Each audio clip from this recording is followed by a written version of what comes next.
this song till my final breath and let the weight of this world go. There'll be no tears, there'll be no pain. When I see that smile on my Savior's face, I won't be walking, I'll be running home. He called my name, stole my shame, and everything changed when I came running home. And out of the dark, and into His arms, and no more running away.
days may be darkest, but your light is greater. You light our way, God, you light our way.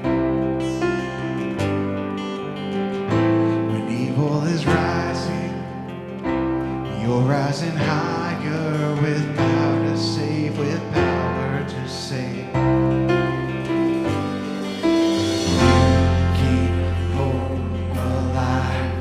You keep hope alive from the beginning to end. Your word never fails. You keep hope alive because you are alive. Jesus, you are alive. Death has a stronghold, but your life was stronger. Rose from the grave, rose up from the grave. When evil is rising, you're rising higher with power to save, with power to save. You keep hope alive. You keep hope alive from the beginning to end. Your word never fails. You keep hope alive because you are alive. Jesus, you are alive.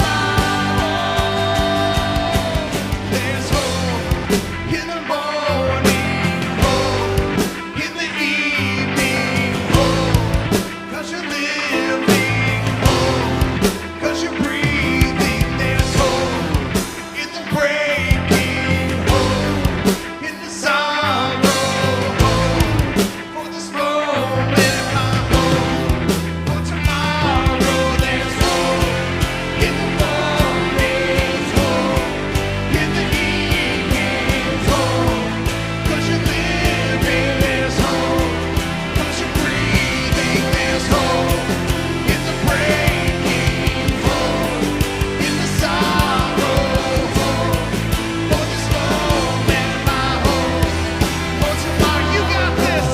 You hope alive. You keep hope alive from the beginning to end. Your word never fails. Keep hope alive because you are alive. Jesus, you are alive. You keep hope alive. You keep hope alive from the beginning to end. Your word, you keep hope alive because you are alive. Jesus, you are alive.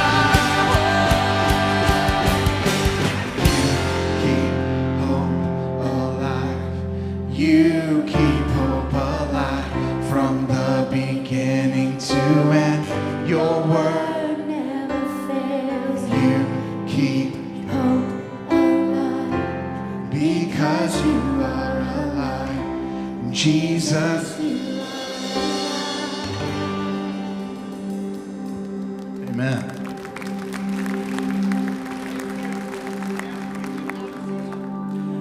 Thank you so much for being here with us this morning. My name is Tim. If we haven't had the opportunity to meet before, I would love to connect with you, get to know you a little bit more. One of the ways you can do that is you can text the word hello to 812-408-1188, or if you're in the chairs here with us in person, there's a QR code on the chair back in front of you. I want to share something with you. A little behind the scenes thing, because maybe you've heard one of our values around here is to laugh hard, laugh loud, and laugh often, because we have a joy-filled God. And this is a behind the scenes thing for you. So if you're with us in person, turn around. On the wall up there is some things that help me know what to say and remember what to say. That first line says, "Watch me do the chicken dance." That's because the person who helps put these slides together thinks they're funny, and they like to put things up there that are going to trip me up. And I'm not going to do the chicken dance, just so we're clear. Yeah, no, I'm not going to do that. Can I give another behind-the-scenes funny thing? Yeah? Is Tim came up one song early. We still had one more. Oh, that's why it wasn't up there, and it was all just like, that's interesting. Well, I'm going to keep going, and then I'll have them do the song, then I'll come back out. Another thing that makes this really funny is months ago, if this has been your church for a while, I forgot about this completely. And so if you were here, I came running down the side aisle, breathing heavy, because I completely forgot to do this. And here's what I'm hoping for. They're going to quit asking me to do this pretty soon. So if you are new here, welcome. You got a behind-the-scenes look at kind of church we are. I would love to get to know you a little bit, and you can text that word hello, like I said earlier. If you support what we do around here, if this is your church, you give financially, I just want to say thanks so much for doing that. You can do that through the web, through theridge.org/give. You can do it in the drop boxes, or you can do it in the app as well. The drop boxes are here as you exit. When you do that, you support things like our after party.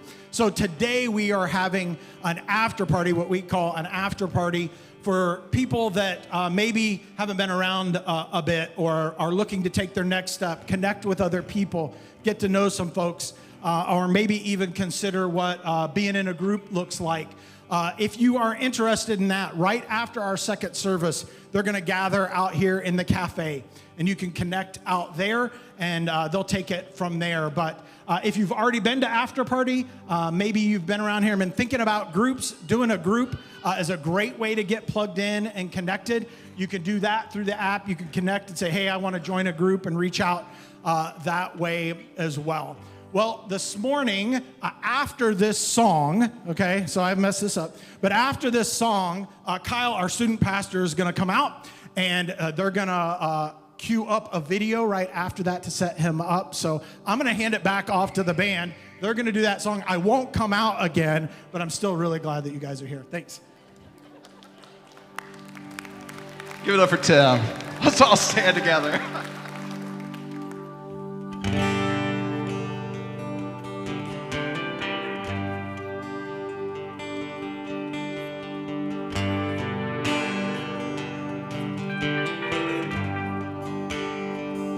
I love you, Lord. Oh, your mercy never fails me. All my days I've been held in your hands. From the moment that I wake up until I lay my head, I will sing of the goodness of God. All my life you have been faithful, and all my life you have been so, so good. With every breath that I am able, oh, I will sing of the goodness of God. I love your voice.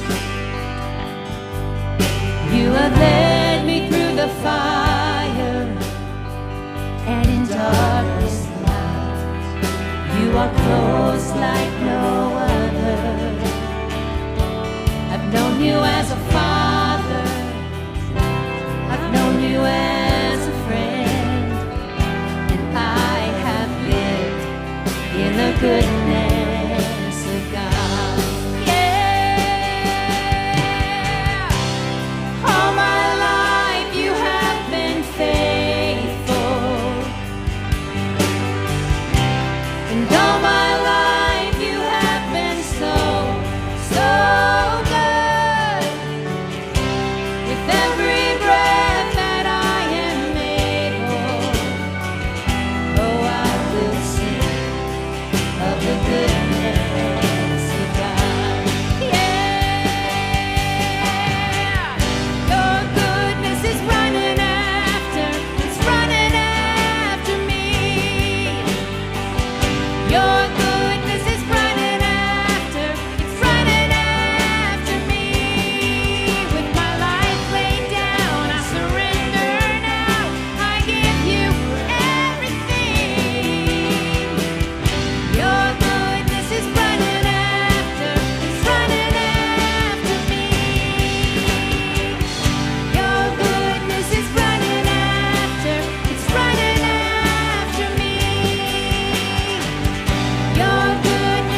All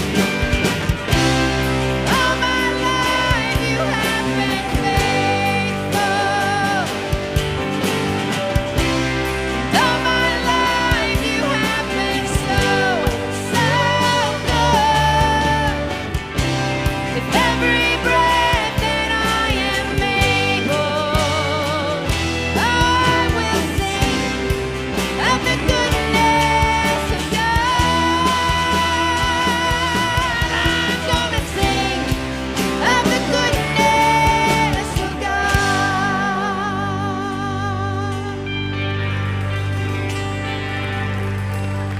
Amen.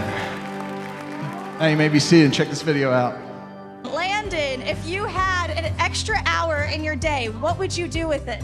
Spend time with my wife. Emma, if you had an extra hour in your day, what would you do with it? I would go to my best friend Lucy Reinhardt's house, probably. Until recently, when I was taking call, it would be probably to sleep. What about now that you're not on call? I would like to turn it into a fishing moment. Jonathan, if you had an extra hour in your day, what would you do with it? Actually practice more music. I'd probably take an extra hour of sleep. If you couldn't sleep, what would you do? Probably go out to eat. Any favorite restaurants? Camilla's. I would probably work. He would, but I would probably talk to people more. Milia, I have one question for you. Okay. If you had one extra hour in your day, what would you do with it? Well, I'm a mom of 3, so I would probably sleep. Probably find more time to spend with God, honestly.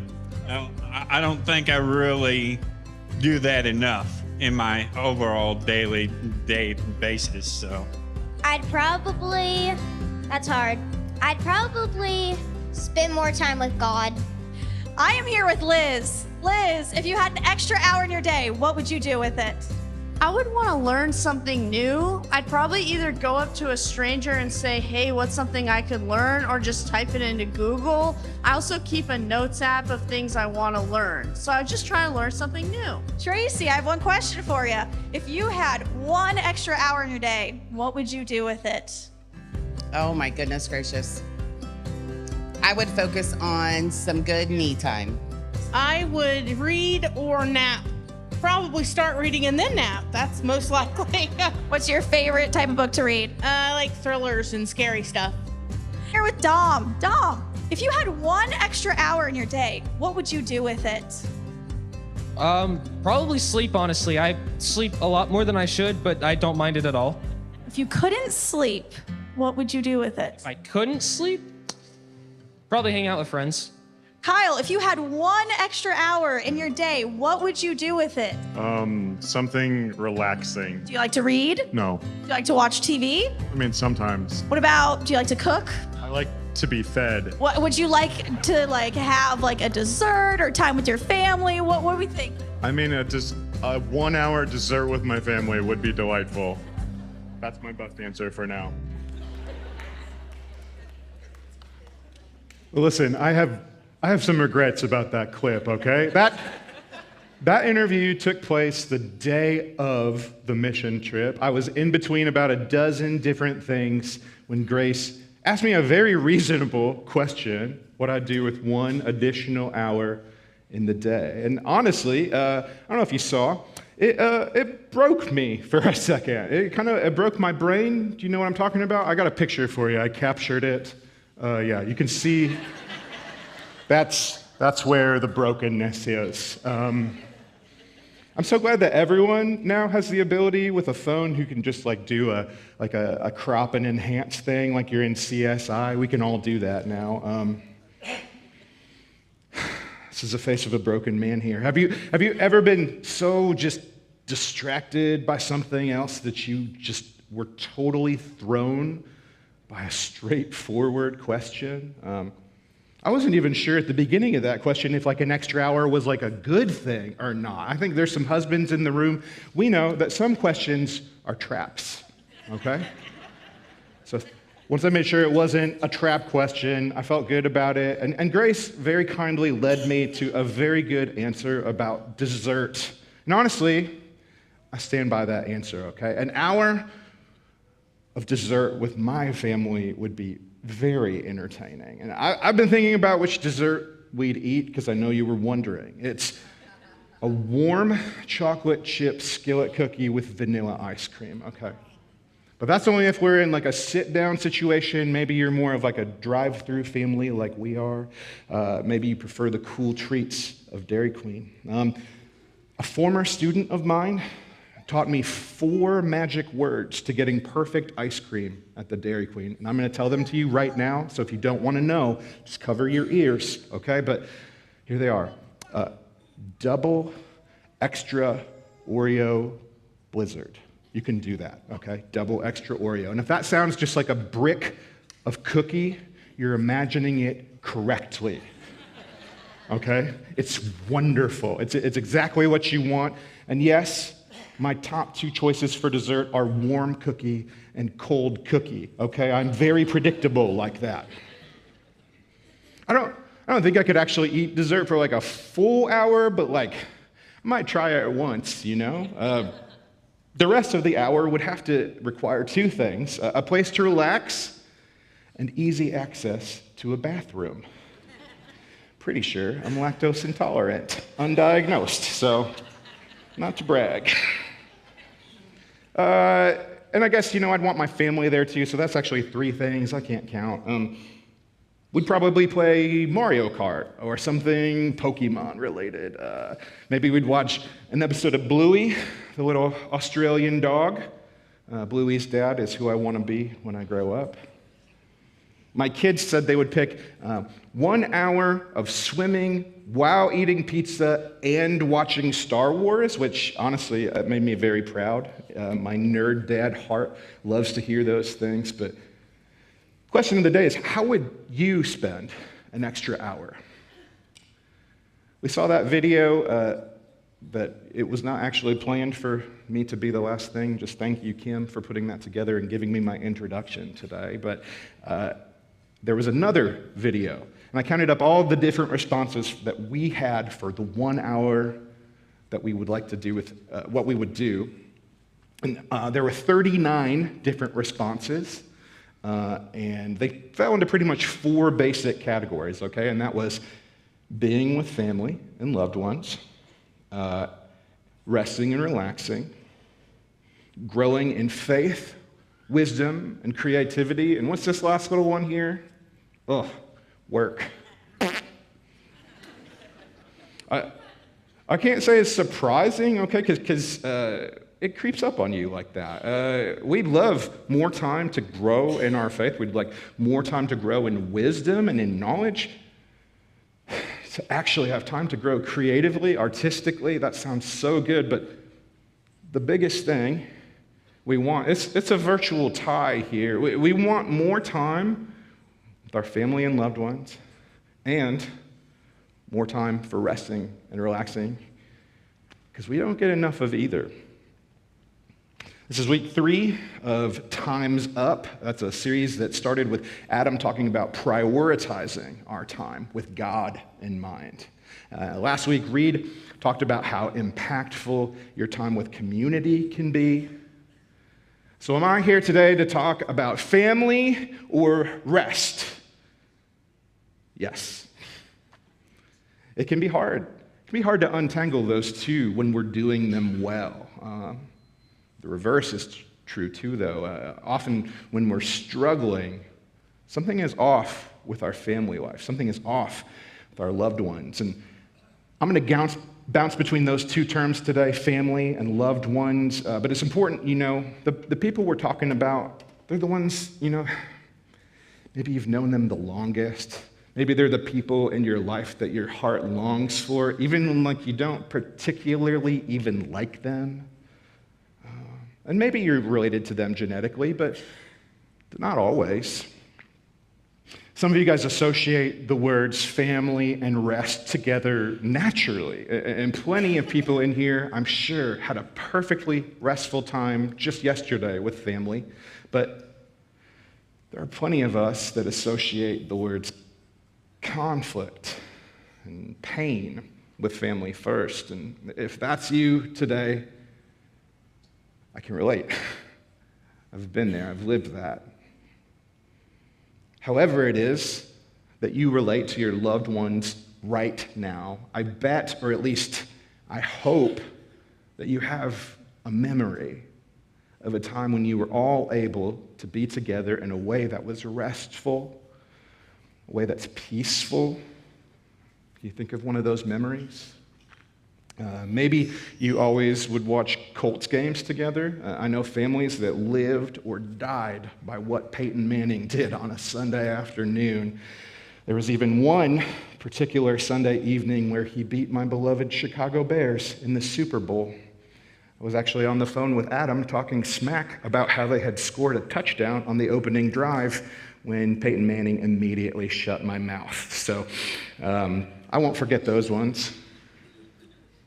Maybe your family tradition is entirely your own, though. My family used to go to a Chicago-style restaurant every Thursday night. We would eat hot dogs and Italian beef, and then we'd walk down the street to a comic book store and just see what existed, just see what was new. You know, sometimes I would get an issue of Batman or Ninja Turtles, but a lot of times I would just look around. I remember that shop. I remember the way it smelled like an old hot tub store. I remember the toys, the vinyl records, and the used CDs. Do you have a place like that you used to go with someone, with a loved one? Those details just start to flood your memory. Maybe yours is a favorite family vacation. Remember being a kid? Taking road trips, maybe to see the grandparents. Do you have yours yet? The happy place, a happier time. I'm going to ask you when that was. But the reality is, I already know it's been too long. It's been too long. We just don't get enough of those days. Life gets in the way, we get in the way. Our attention gets split into a million different directions, and it's always been this way. Here's an old adage, if the devil can't make you sin, he'll make you busy.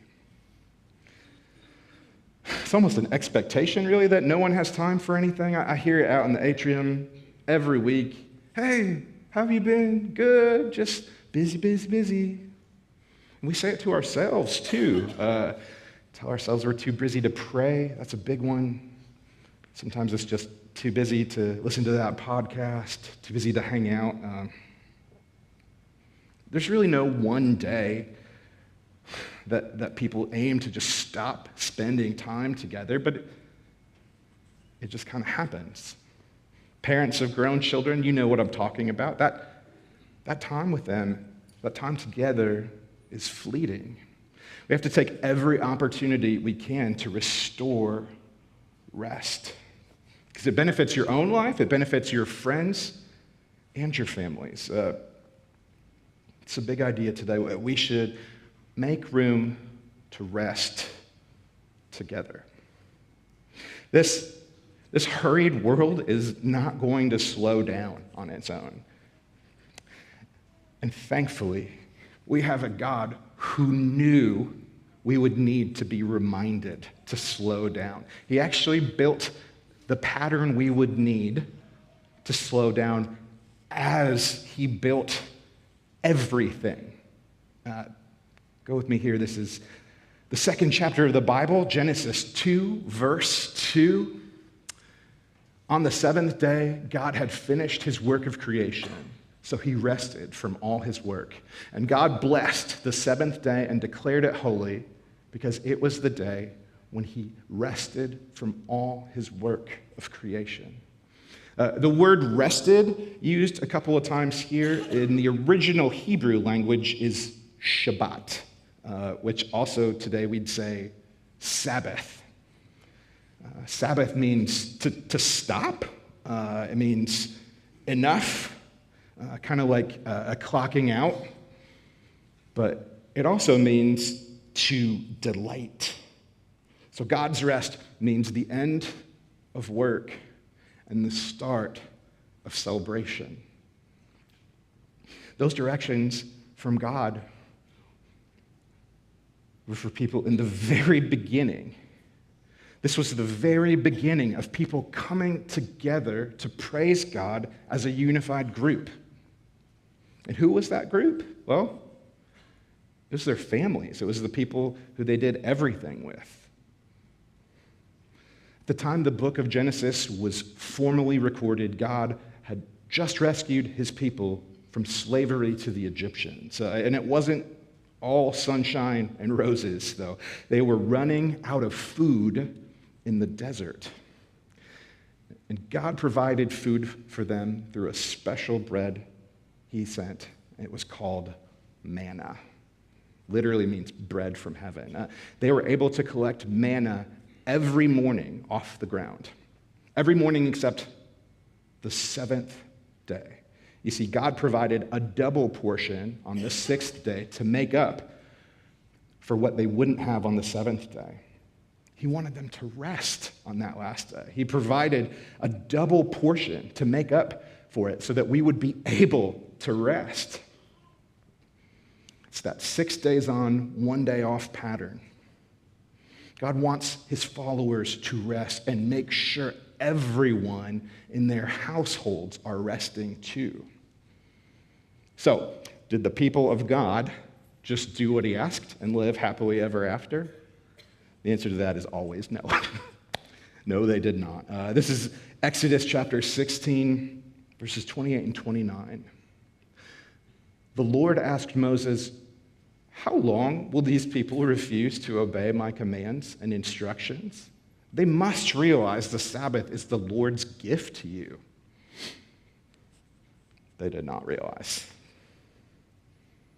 If all of this talk of rest today is foreign to you, it's literally the way it's always been. Something in us thinks we have to be working in order to have enough, or be enough, or maybe even just to be valued at all.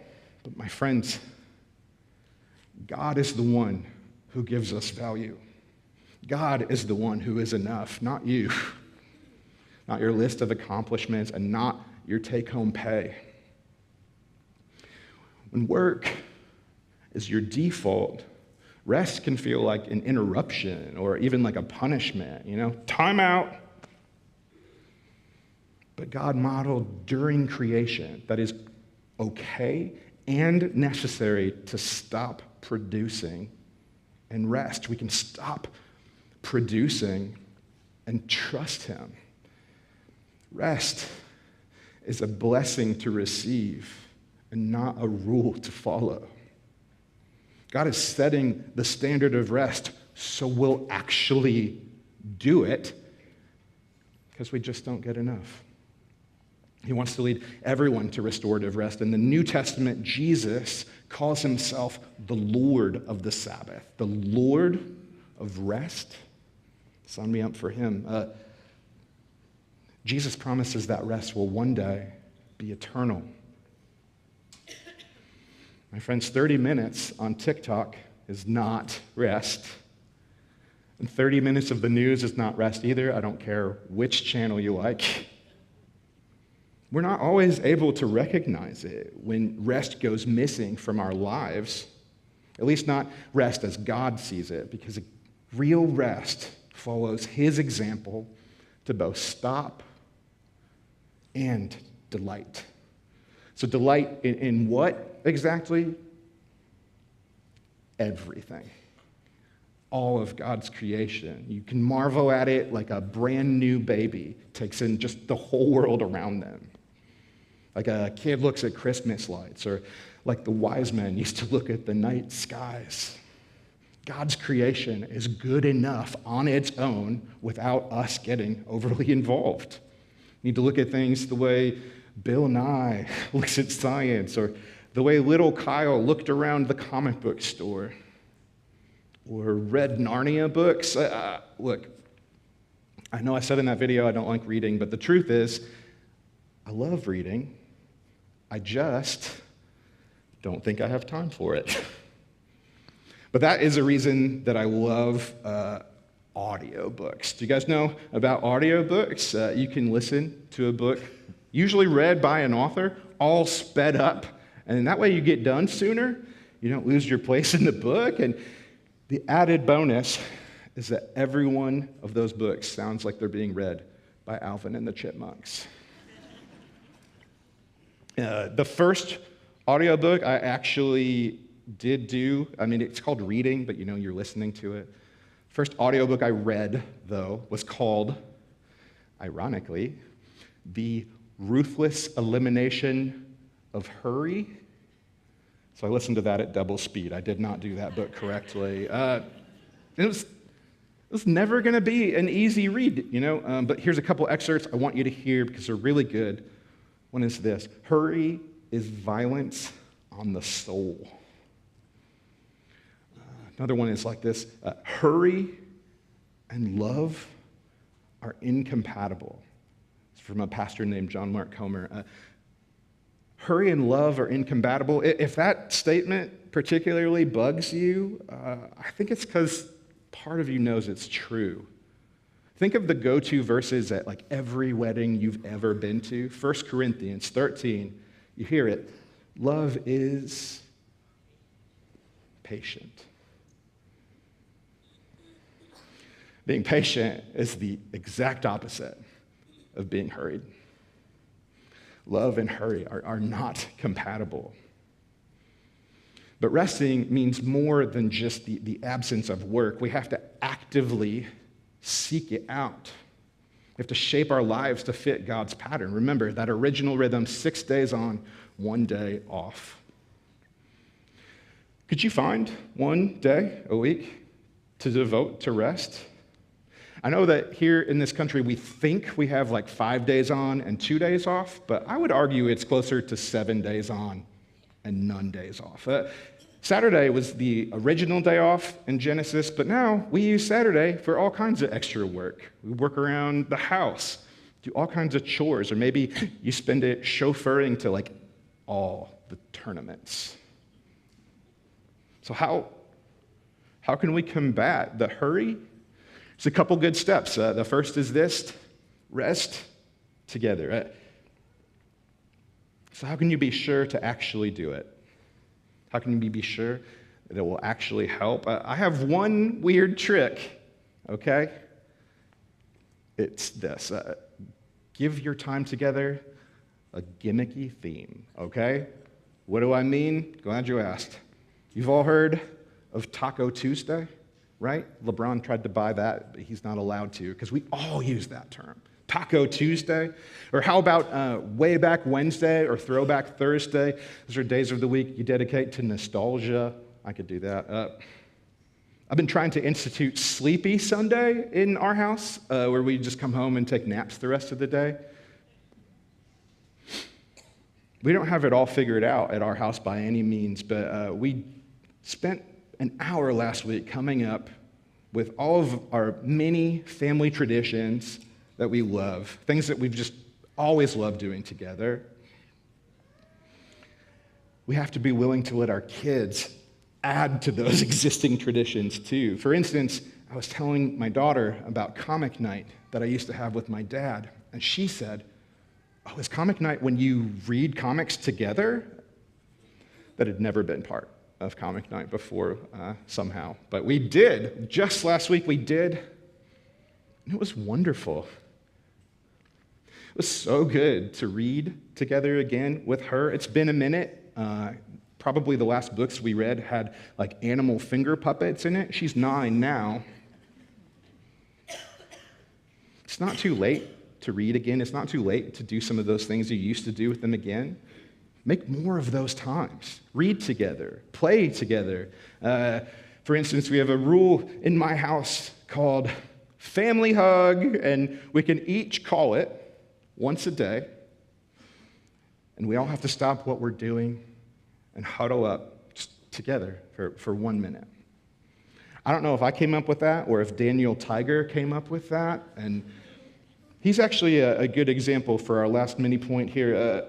Make their thing your thing, okay?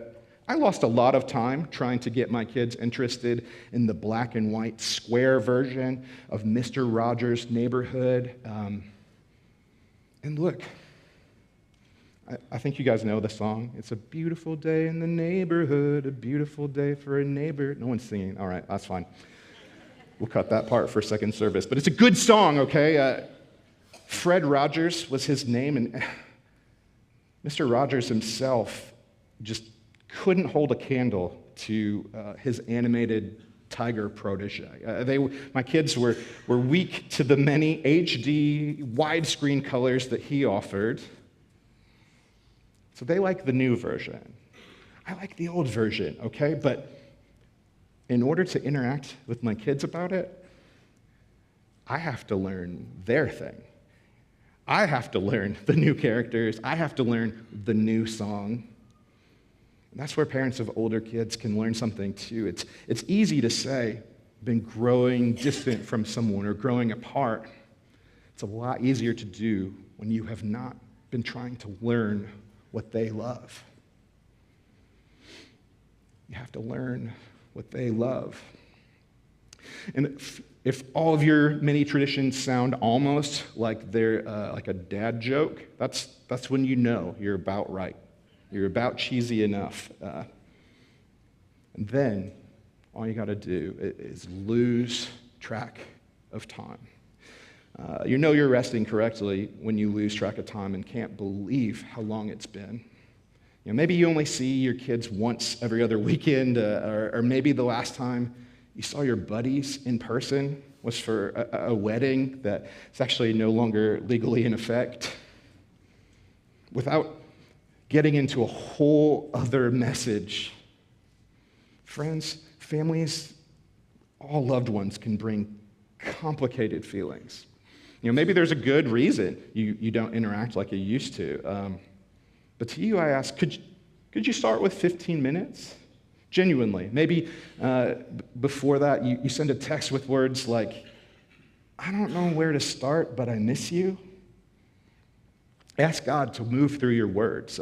Another way we can devote ourselves to resting intentionally, cut before you add. Really, that's a principle for filling up our calendar. It applies to everyone, all ages, all families, all singles. Before you take on a more regular commitment, you have to do well to take an honest assessment of what you're already committed to. Can you genuinely say yes to a new weekly activity, even when it's a good thing? If you've been overstressed lately, maybe you don't need to take that thing. If you can't remember your last good Saturday together, maybe it's time to pass. To cut before you add. That might mean saying no to like a great dance class an hour away for like a good one that's like 15 minutes from your house. You have to ask yourself, does this choice create restorative time? And we have to be willing to make choices that do that for ourselves and for the people who count on us. We have to give God the chance to make something even more beautiful in your life by making room for Him. Our household makes decisions in ways that we try to make sure our kids are doing what they actually actively want to do as far as their activities go. Maybe your way has been working to this point, but I want to encourage you that good things can be even better. Students have the toughest schedules to combat. I've been at odds with student busyness for years. I'm excited to say today, I think I found a way that can help, at least a little. Ridge students, our 7th through 12th grade programming, is moving to a new approach that lets students choose to engage at whatever level they want, while still helping to make time for families. So starting in September, Ridge students will have a new schedule. One Sunday a month, we are going to meet right after second service. We'll meet from then till 2 p.m. for something we're calling Lunch Club. 7th through 12th graders can join us, hang out at the church for a meal, and then something fun, whether it's kickball or a movie. It's going to be perfect for new students just getting used to things. If you've been there and been slow to join up, Lunch Club is the perfect chance. The days that we meet after church, we will not be meeting in the evening. And additionally, one other Sunday night will be off each month as well. Why, you might ask? Things are going good with the youth group, aren't they, Kyle? Yes, better than ever. But we're doing this to make room. Make room for family time. It can make room for a new weekly student-led Bible study option. It can make room for more learning about God with your people.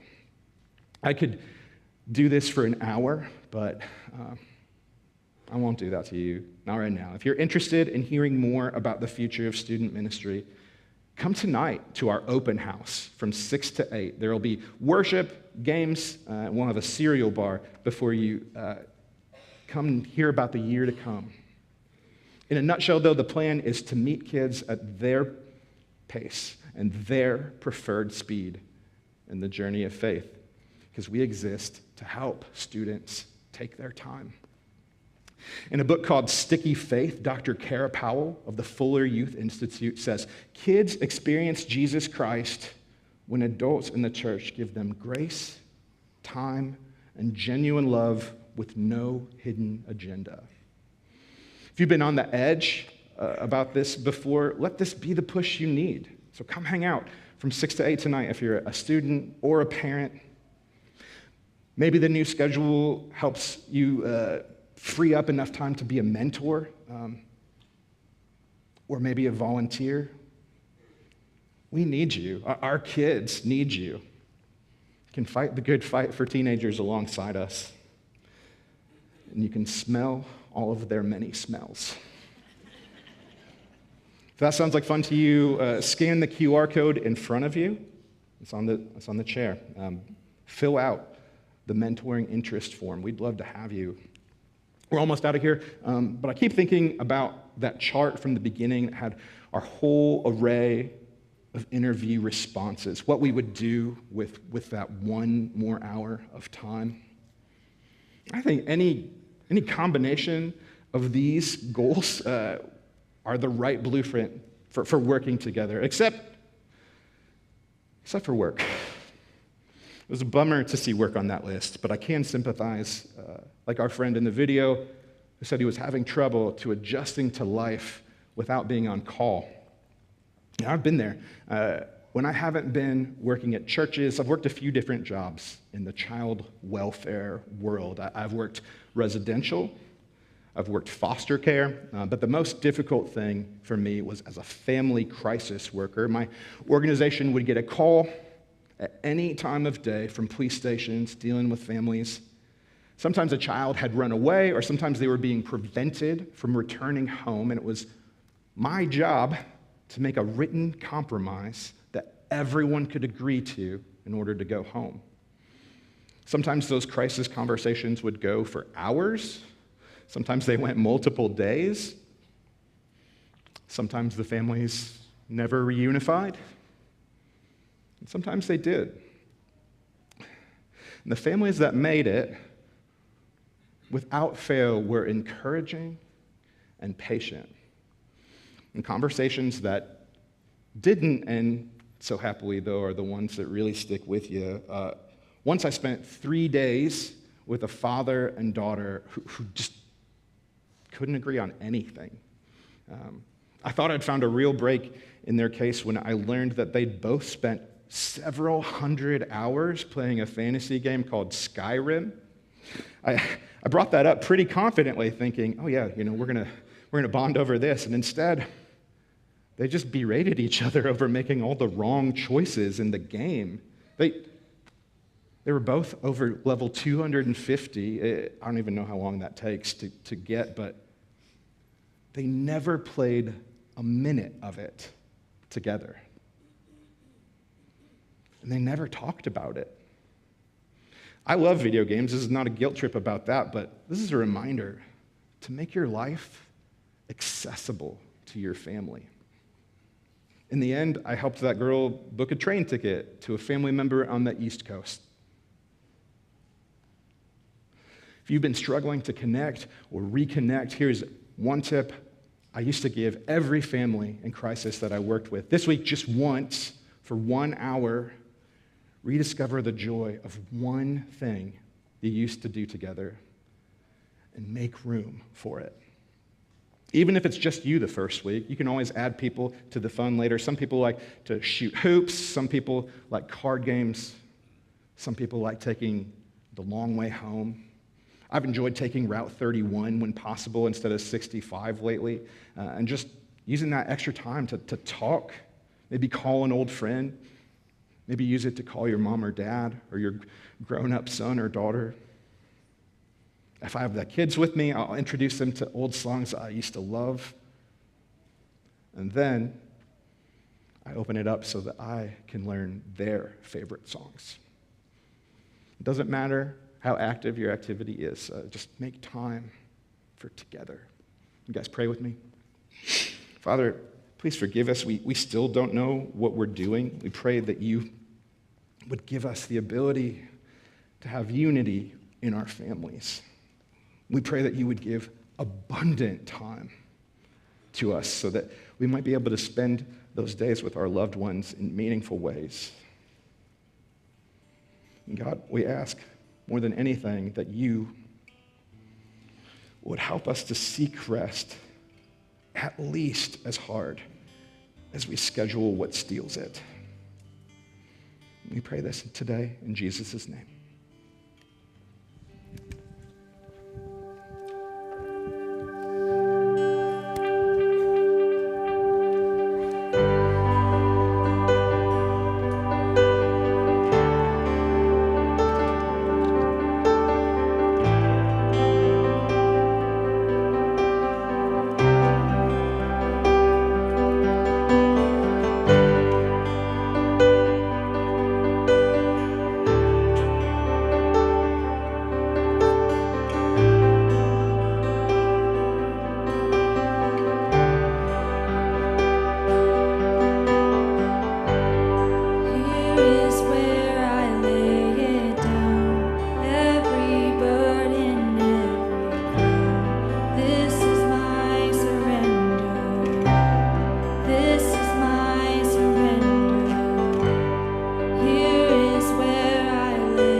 to do whatever you want to do whatever you want to.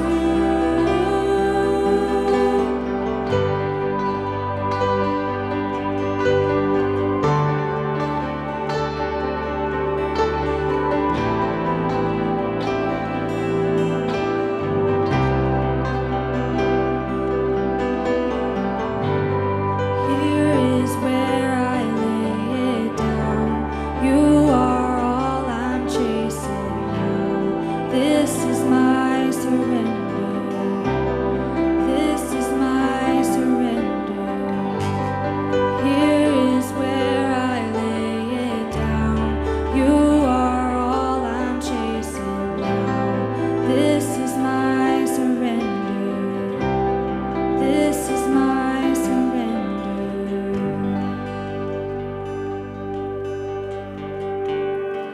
Well, thank you guys so much for being here with us today. If you've got questions, maybe you want somebody to pray with you, or maybe baptism is your next step and you're wanting to talk a little bit about that, we'll have some folks down front here with us, or if you're watching with us now, you can reach out in the chat that way as well.